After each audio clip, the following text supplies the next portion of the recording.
Hey, welcome back to the Kmax, and did you enjoy my explosive, powerful, plyometric jump? And that's what today's topic is the training to generate and to enhance power and explosiveness and speed for sporting performance. And this has been motivated by one of my graduates, Mark. He inspired me to do this session. Mark is an elite athlete. He's a masters athlete. He's been a sprinter all of his life, 100, 200 meter sprint, and he competes in the masters, he's a national champion, and we're having a great conversation about training principles and concepts to increase sporting performance for sports that depend a lot on power and speed and explosiveness. And when you look at sport, most sports have an element of acceleration or explosiveness or power in them in various levels depending on the sport. I'll talk more about that later, but generally speaking is the more force you can generate in a shorter period of time to get you to accelerate and to run faster, jump faster, throw faster, kick faster or more powerfully, then that's going to put you into a high level of performance, whether it be in a sprint, first across the line, the highest jump, the fastest ball throw, the more powerful kick, whatever it might be, the most powerful tackle. Depending on what your sport is, you find that most sports, not all sports, but most sports rely on power and explosivity. Obviously there are sports such as endurance type sports which are less dependent upon power and explosiveness, but more on endurance. And I'm going to talk about the role of strength training in those types of sports as well, but mainly I'm going to be focusing on power-based sports. Now let's have a look at power and what that actually is and what it means. And I've been involved in this field, sports conditioning for elite athletes, all of my life. I started in my later teens and I did my master's degree in my early 20s in the area of strength and conditioning for elite athletes, and I did my research thesis and I got internationally published scientific studies in the area, particularly in the area of strength and power development for sporting performance. And I've trained lots of different athletes. And what I'm going to cover today is, cover some of the fundamentals that don't change and how you use those fundamentals to implement them into training programs for your athletes is up to you, using the fundamentals as a guiding tool and then adapting it specifically for that particular sport. So let's have a look at strength and power. I guess if you look at the definition of strength from the layman's terms and then put it in a nice simple fundamental way, strength is the muscle's ability to generate the highest amount of force in an unlimited amount of time, which means there's no time factor. You get a weight, you put the weight up or you express the force and you can generate as much force as you can, and it's not dependent upon the person who expresses faster is the winner, but it's just the person who lifts the heaviest weight. If you look at powerlifting, which is really, if you had to really look at it, it's more strength lifting, where if I'm doing a deadlift or a bench press, the person who lifts the heaviest weight is the person who wins a competition. It's not the person who lifts the heaviest weight the fastest wins the competition. Therefore, there's no time limit. Now, generally speaking, if you want to express maximum amounts of force, you can't express that over long periods of time anyway. So the time frames are going to be short, but it's not a race to lift the weight. It's just lift the weight as heavy as you can and you win the competition. So strength is the muscles or the body's ability to express the maximum amount of muscular force, and there's no time frame. So therefore, whether that's in milliseconds or seconds, it doesn't matter. It's certainly not going to be minutes because you can't express high amounts of force for long periods of time, because strength, as you already know from other sessions, is dependent upon the phosphate energy system, the energy system that generates force quickly using the breakdown of ATP plus CP, adenosine triphosphate, and it breaks it apart, releases energy quickly, but it doesn't release that energy quickly for a long period of time. So the phosphate energy system lasts well and truly under 10 seconds. Well, 2 seconds if you look at the phosphate or the ATP system, and up to 10 seconds if you start to include the creatine phosphate. That extends that time frame up to about 10 seconds or so. So strength is using that system and also activates fast twitch muscle fibers. So fast twitch muscle fibers are the bigger fibers that can express high amounts of force, very high, but they can't express them for very long, so they have a low endurance.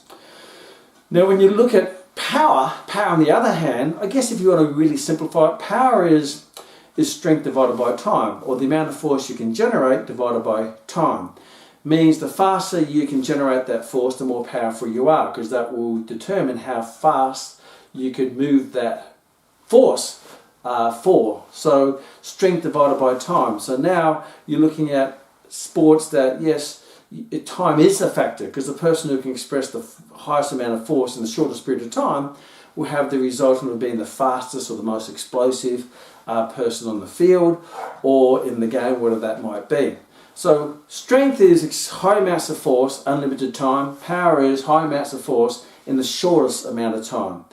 So where does that leave us when it comes to training for sport? Well, let's have a look at what I call optimal strength for different sports. How much strength should you have to perform your sport, and how can you convert that strength into power? It means you can express that strength very quickly. You have people, for example, you have guys or women who are really strong, they're really big, but they're slow. Then you have people who are not as big or as strong, but they're really fast, because they have the ability to express the force they can. It may not be as much force as the opposition, but they can express that force very quickly. And there are other people who can generate high amounts of force, but slower. If you look at, say, rugby league or rugby union, for an example, you have someone who plays in the backs. They tend to be smaller. They're still strong, but they have this ability to express that strength very quickly. Therefore, they run really fast.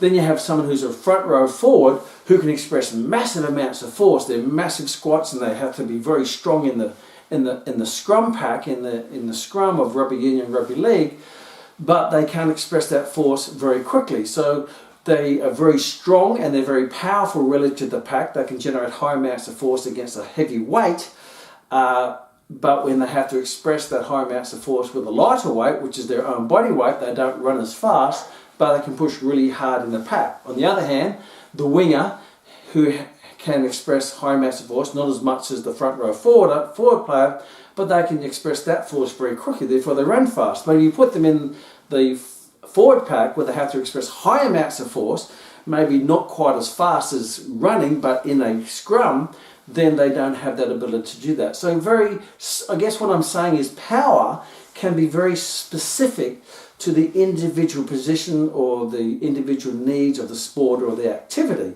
I use an example. I may have a badminton player who plays with the shuttlecock, and they're very powerful because they can generate high amounts of force against, and they hit the little shuttlecock real quickly, and you say they're all power hitter. But they generate that power or that force against a lightweight, but they really accelerate it. On the other hand, tennis player, they have a heavier racket and they have to hit a heavier board, not a shuttlecock. So now they have a heavy weight to overcome with a heavier board hit. So they can still be a power hitter, but it's different to a shuttlecock player, because a shuttlecock player may come and play tennis and they're not quite as powerful in tennis as they are in shuttlecock, because their makeup is designed for a lighter implement with a lighter load versus a heavy implement in tennis with a heavier load. And if you go down the track again, you have people like in shot put. They have a big heavy put and they have to throw that shot put, and they can they can express a high amount of force on a heavier implement. But if you give them a shuttlecock, they're not very quick on the shuttlecock, and they're certainly not very quick on the tennis court, but they're very powerful relative to shot put. So power for shuttlecock, power for tennis, power for shot put, power for a winger in rugby league or rugby union, power for a front rower in a scrum in rugby league or rugby union, versus even power for maybe a power lifter, where it's really heavy weight and there's no time frame, so they're very powerful relative to that weight. But if you lighten the weight, such as an Olympic lifter who has to lift the weight quickly, then they're not going to be as good, because it's not specific to their physiological makeup or how they've actually been training. My sports is in judo and taekwondo. Now you can be a very power puncher, but that's very different to a power judo player, because power punchers, they don't have to overcome any weight, just the 6-ounce glove, bang, and I can express a lot of power in that while hitting someone. But when you're wrestling someone, you have to overcome their body weight, then that's going to be a different dynamic. So the amount of strength, optimal strength you need for any sport is dependent upon the weight of the implement you have to overcome. So the heavier the weight that you have to overcome, the more strength you need. For example, a front row forwarder in a scrum in rugby union, rugby league, they have to overcome the whole pack with their fellow scrum mates, and they have to express high amounts of force. Therefore, they need more strength, high amounts of force. Where if you have a winger, for example, they don't necessarily have to push against a heavier implement.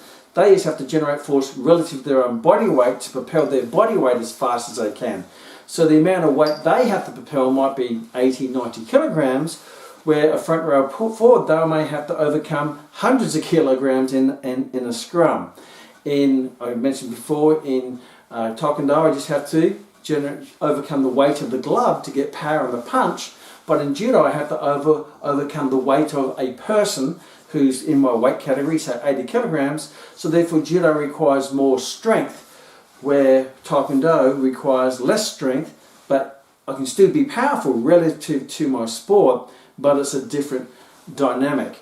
If a power for a shuttlecock is a light racket with a very light shuttlecock, means I don't need as much strength, but I can still be powerful relative to the load, to accelerate the load. Tennis player, I may need more strength to overcome the heavier racket. Shot put, more strength to overcome the weight of the ball or the put.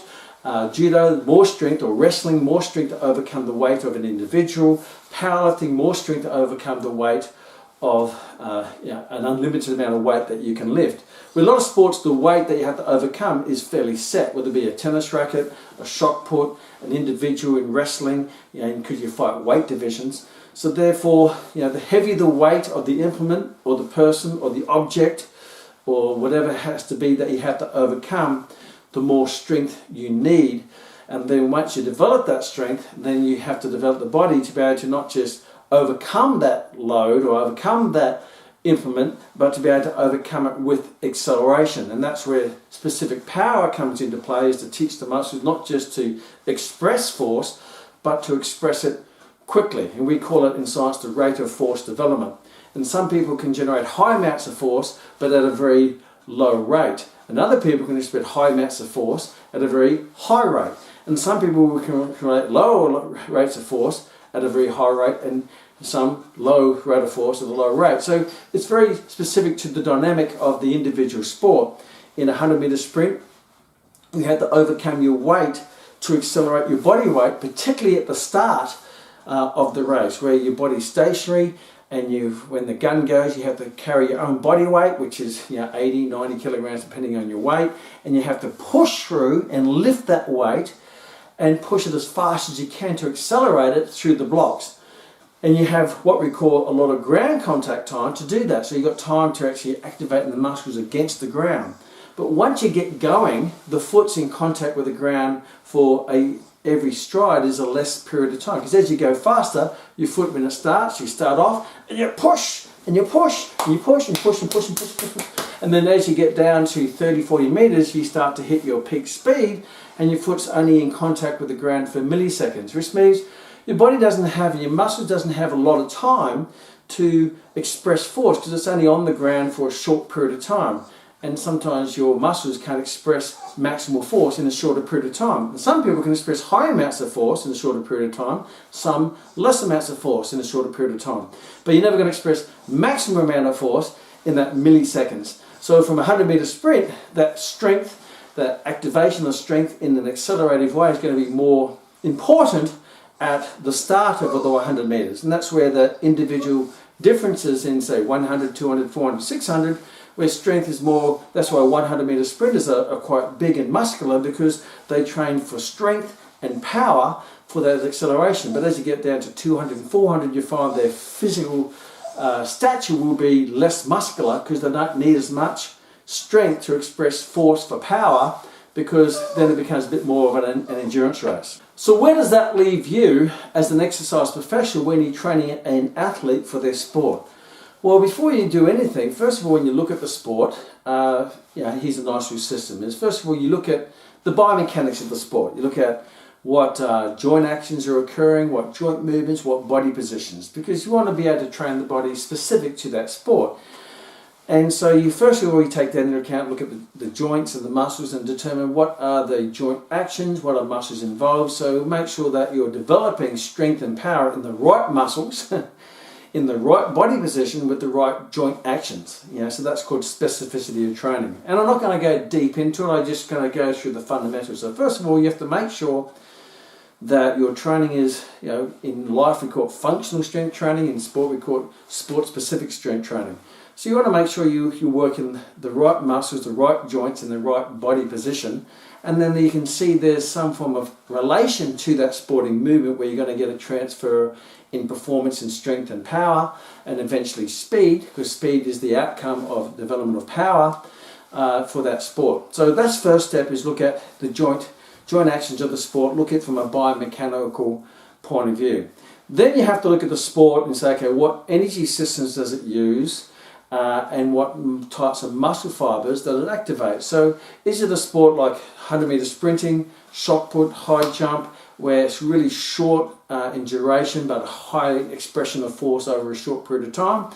Then you can say, hey, this sport's going to be very much dependent upon strength, and then the expression of strength in a short period of time to generate power. But remember, you want to have strength as a foundation, because it's no use having a lot of speed activating a light weight because you can't generate high force quickly. You generate low force quickly, but that's not going to have the end result. Depending on the sport, naturally, obviously, if it's shuttlecock, the force can be low but generated quickly.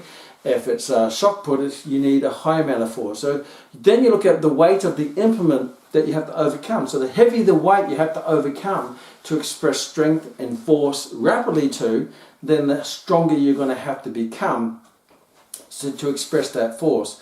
So if you have a sport such as a marathon, then there's no real massive acceleration there. Not to say that strength isn't beneficial for a marathon, but it's not going to be the prime thing that determines your performance. Versus a 100 meter sprint, you need to be strong, you need to be powerful, not to disregard technique and all that type of stuff and form, but we're looking at from a strength and conditioning point of view. If you look at wrestling, you're going to have to be stronger because you're overcoming the weight of an individual. If you're looking at tennis, you may not have to be as strong as a wrestler because it's only overcoming the weight of the racket. If it's golf, you don't have to be really strong because you only have to overcome the weight of the golf club to accelerate that through the range of the golf swing. Like my golf swing? That's why I don't play golf very well.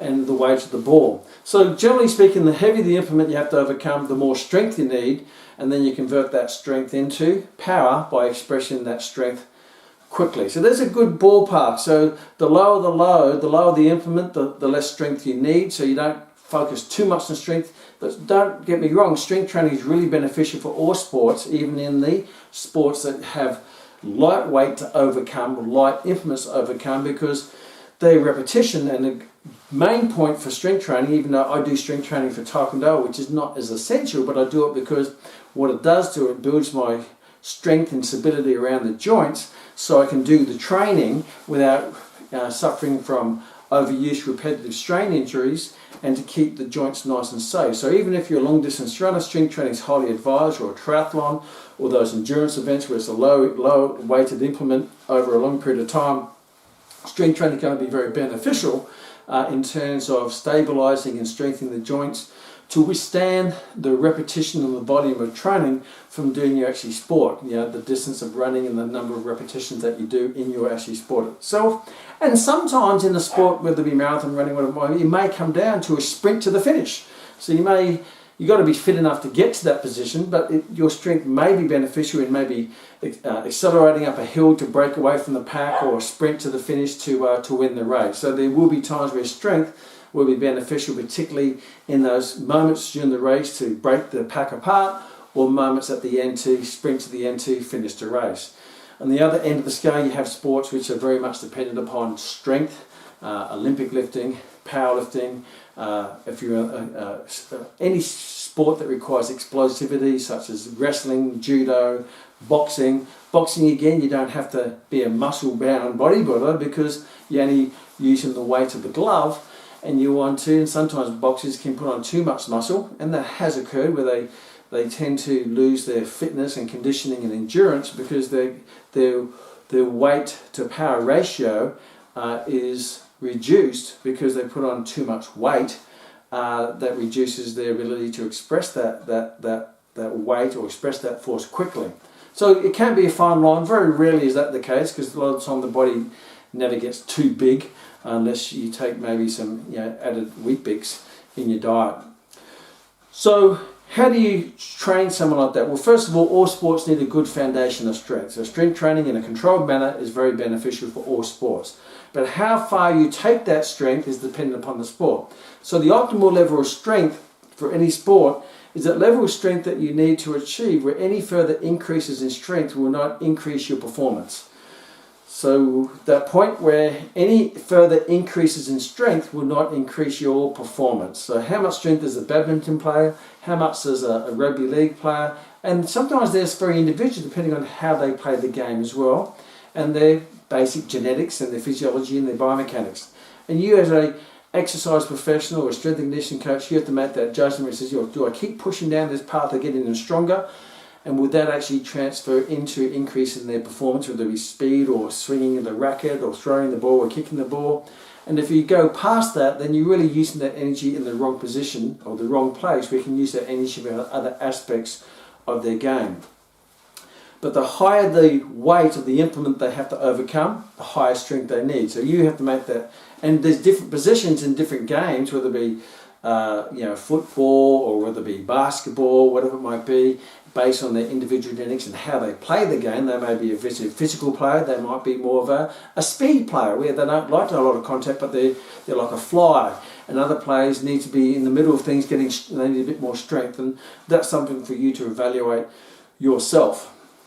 So once you design a program around, okay, everyone needs a foundation of strength, this athlete may need more strength, and once you get that strength, then you're going to find naturally, if you do strength training and you train for strength training, which means you're going to be training your repetitions, and the setup of the set is going to be around the phosphate energy system, activating fast-twitch muscle fibers. So what that means, if you want to specifically activate the phosphate system and activate fast-twitch muscle fibers, then your set, whether it be a bench press or a squat or a lunge, has to be around, not too much more than 10 seconds and below.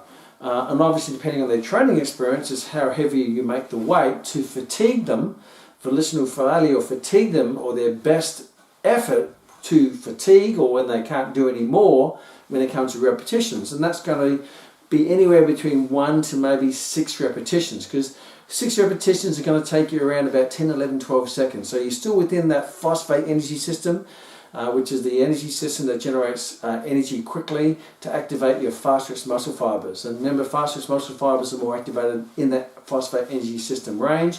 If you go repetitions above that, then you go into the lactate energy system and you start to more depend upon slow-twitch muscle fibers.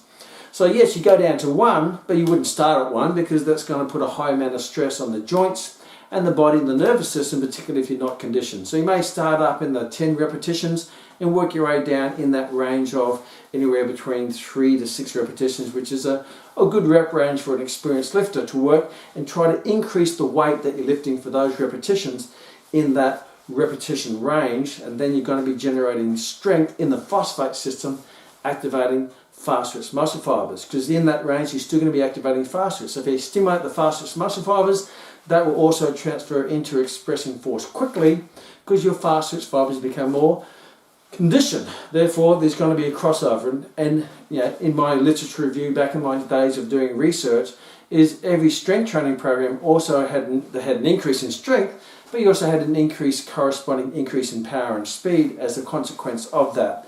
So obviously, when you're doing those rep range, you do it safely, with control, with great form, great technique, because the benefits of strength training are great, but if you don't do it properly, you can actually injure yourself from poor technique and poor execution.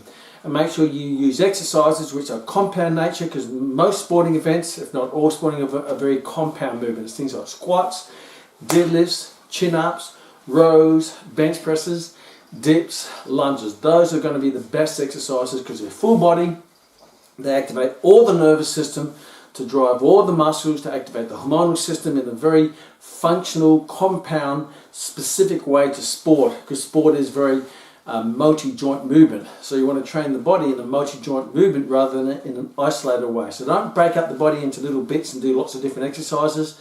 Just pick a handful of great exercises which trains the whole body, and then you're going to be training the whole physical mechanism, the nervous system, the muscular system, the hormonal system, to increase your sporting performance and work that strength up to the level that you feel that's going to be beneficial to overcome the weight of the scrum, to overcome the person in the tackle, to overcome the person in your judo or your wrestling, to overcome the tennis racket and the ball, to overcome the shuttlecock, to overcome the shot put, to overcome your own body weight in your running. That's going to be very specific, also individual to you, because you do get sprinters. You know, some are more short and stocky and muscular, and other ones are tall and lanky. So some rely on that, you know, that real explosiveness. Another one relies on that bit of momentum and that technique. And yeah, and it varies. You have a look at the great sprinters like Linford Christie, who's very muscular, versus Usain Bolt, who's very lean. Both great sprinters, both Olympic medal champions, but have a different physique and a different rate of force development. Where Usain Bolt he wasn't as fast out of the blocks, but once he got going, he had that great stride length to win in the race. Where there were other sprinters who were faster than him out of the blocks, means they could express force quicker when their foot was in contact with the ground for a longer period of time. But then Usain Bolt overran them because he could actually get that expression of force quickly in that shorter contact with their feet on the ground. It's called ground contact time. And there's going to be individual differences there. So as a strength and conditioning coach, your goal is to get people as strong as they can to this sport, get them to their optimal level of strength, so therefore they can execute the optimal level of power relative to that sport, and also how they play and execute that sport. Because you're going to have different players in rugby union. The great John Olomu, he used to just use his strength and his size just to run over opposite wingers. And you have other wingers who are lighter, but they use their speed to run around them. So someone like John Olomu, or a big winger who runs over people, is going to need more strength and more power to overcome heavier loads, versus a winger who uses their lightness and their speed to run around. So rather than tractor over their opposition, because a tractor is quite powerful but doesn't go as fast, versus motorbike around them, where you're lighter but you can express force faster. Less force, but faster makes you faster to run around. So that's something you're going to have to treat everyone individually based on their genetics, how they play the game, their sport, the weight they have to overcome. I shared before my sports are taekwondo, and I've been doing judo, but I know I need more strength to do judo, so I focus a bit more on strength training. As a part when I was just doing taekwondo, where I didn't need to be as strong, I just needed to be fast and fit. Here I need to be strong and powerful relative to overcoming the weight of my opposition. So there's some key things to take into account when you're training people, and you have to use your genius and your common sense to design that, to build them up to that level of optimal strength that's best suited to their sport and themselves and how they play it. And then once you've got that, then you may want to start to focus or implement maybe not just developing the strength, but developing the ability to execute that strength quickly. And that's where you may come into more ballistic training techniques or plyometrics, where now you're more conditioning not the muscular system purely to generate high amounts of force, but more the nervous system to activate the muscles to express force quickly. And you know, the Russians first came up with this concept back in the 90s called plyometrics, and that's doing all those explosive jumps over hurdles and jumping up in boxes. And you see the sprinters, and they do this, and the whole point of that is to try to focus on minimizing ground contact time, because the person whose ground contact in 100 meter sprint is the less seems to be the person who is the fastest. You know, you look at I've got a good Russell here, the rhinoceros. Yes, he's big and he's strong and he's powerful, and he probably has the ability to push over a bus, but he's not very fast. Therefore, versus Charlie the cheetah here, I don't know if you can see Charlie the cheetah. Charlie here, he's a cheetah, he's the fastest land animal in the world, but he's nowhere near as as strong as Russell the Rhino. They're both powerful relative to their individual way they perform. He's powerful in, running over you, and he's going to be faster powerful in running around you or running at you. So again, look at the rhinoceros and the cheetah, both powerful relative for different purposes, and that's what you're going to have to, is it a sport such as a front row forward, Russell the rhino, or Charlie the cheetah, who's the winger. If you want someone to be fast and score tries, give it to Charlie the cheetah, and he'll run around if you want to score the try. But if you're close to the line, you want someone to barge over the defence and give him the ball, and he'll just barge over the top of them and score the try. It's not going to be pretty, but he'll be like a bowling ball going through 10 bowling ball pins, because he's got that weight and he has enough speed to generate an amount of force. But put him in a running race, Charlie the cheetah will win. Put him in a tug of war or push a war, then I'll put my money on Russell the cheetah. So yeah, it's not one fit all, and it's not one fit all sports. Depends on the difference. This is like the Jonah Lomu of the wingers. He happens to be quite fast as well, but not the fastest winger. And this is maybe a normal standard type winger who's quite fast. Or I'm an Australian, the fullback, David Campese, who's quite fast with his little skip and run. Not that you know I'm talking about, because we're going back to the 90s when actually the Wallabies used to field quite a reasonable side. But that's enough of that. So once you get that strength, and then you want to maybe start to implement some training techniques, what we call ballistic weight training or explosive weight training or plyometrics, and I'm not going to open up that Pandora's box. I'll do a whole different section on that, where now you take the focus on strength development, maintain that level of strength, but start to do training techniques that teach the nervous system to express that strength or force quickly by doing ballistic type speed movements, jumping over cones, speed, sprinting, plyometric hops and stuff like that.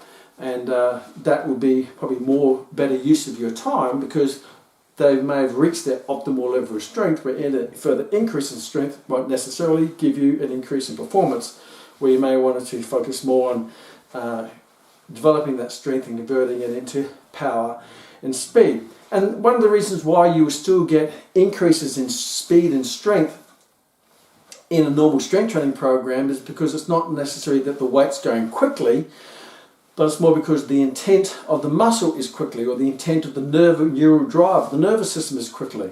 If you ever played when you were a kid and you got another kid and you're pushing each other and you're pushing each other and you're trying to, it's a push or war, and one of you all of a sudden just stop and you just go whoa, and you fall forward, and because you're pushing and the weight that you're pushing against disappears, and all of a sudden whack, you accelerate forward, which means even though when you're pushing there was no forward movement, but the intent was a powerful forward movement, a powerful accelerated forward movement. If you're doing a bench press and a maximal bench press and you get stuck, and if for some reason by magic the weight just disappears, what would happen to your arms? Boom, they'll go up. So even though the movement's not fast, the neural drive and the intent of the muscle is fast. And that's why even though when you do heavy weight training, you think, well, how's this going to make me faster? Well, it will, because it's training the nervous system, the muscles, to generate force quickly to overcome a heavy load. The resultant is a slow movement, but the neural and the muscular drive is very fast. So therefore, you develop fastest muscle fibers to drive the muscles quickly. So when you go and express your force against a lighter load, such as your body weight or a punch, then you find that you actually are faster, even though you've been training. People say you're training slow. Well, the resultant is slow, but the intent is fast. Then you replace that 100 kilo bench press with a 6 ounce glove, and all of a sudden it's a lot faster than it was before. But that level of strength will only go up to a certain level before you won't actually get any more faster in your punch or your baseball throw or your cricket bowl or whatever swinging the bat in the cricket bat. That depends on the weight of the bat. So obviously the lighter the weight that you have to overcome, the lighter the load for optimal strength. The heavier the weight, the heavier the load for optimal strength. And when you reach that optimal strength, then that's when you can start to play around with more plyometric type drills, but be very cautious of plyometrics and ballistic type training, because that puts a high impact force on the body, and basically the point of it is to increase your ability to go from a lengthening phase of the muscle, which is the downward phase, to a contracting phase of the muscle. So go from eccentric to concentric quickly.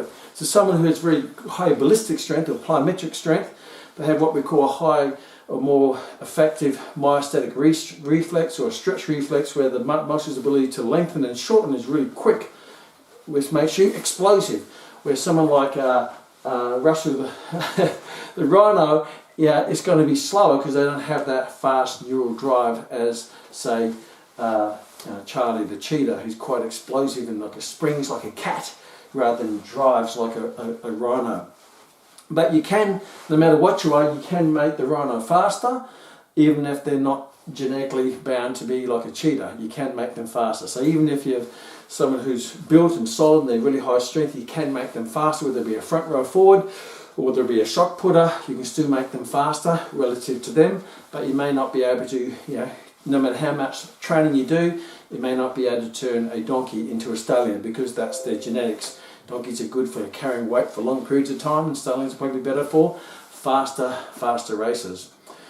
So that's your core of how you do that, and be careful when you do go down to strength is you don't push it too far where you're really driving that strength drive, but that strength is just putting them into a red zone of higher potential injury and overtraining, but they're not getting the benefit anymore. And you find some people just do too much strength work, where they can probably, because it's not going to give them any benefit, they go past that optimal level of strength where it's not going to serve them in their sporting performance.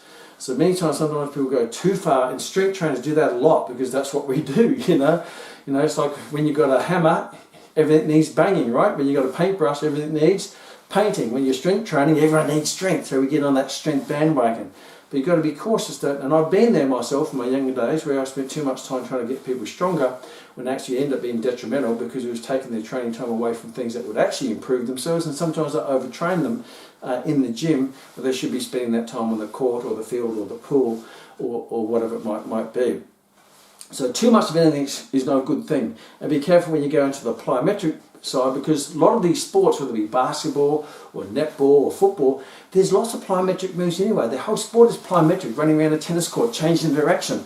And then if you add on top of that, jumping over cones and going around cones and plyometrics and hopping over boxes, what you can do is you increase the repetitive strain on the joints and the tendons that they're already overtraining from anyway, from spending too much time in the pool or on the court or on the field or on the track, if it might be. So you've got to be careful that your strength and conditioning specific training doesn't add to the problem. It has to enhance the performance to make sure it doesn't add to the problem of overtraining, overstressing the tendons and the joints. And many times people who get injured in sport, a lot of that injuries are actually developed off the field, in the gym, on their supplementary training, but it's exposed on the field. And all of a sudden they get a torn hamstring, or they get tendonitis in your patella tendon, or they get shoulder impingement, or they get a strained hamstring.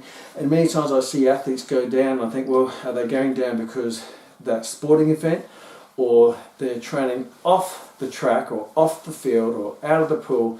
That actually put them in a position where they're going to be more susceptible to injury because they did too much strength training, too much plyometrics. It put them in an overtraining state.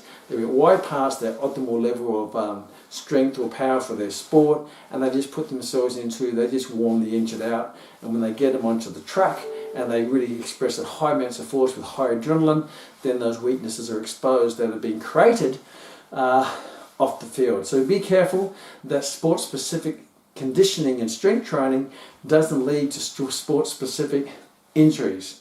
And a lot of the time I've been guilty of that myself, where I've actually injured athletes, and I don't think I got injured on the field. I think I set them up to get injured on the field through the stuff I was doing off the field, through my ignorance. And that's why you have to invite yourself always to be learning, and always be able to ask yourself, how does this work and why am I doing it? Why am I doing it? How does this work from an anatomical, physiological, biomechanical point of view?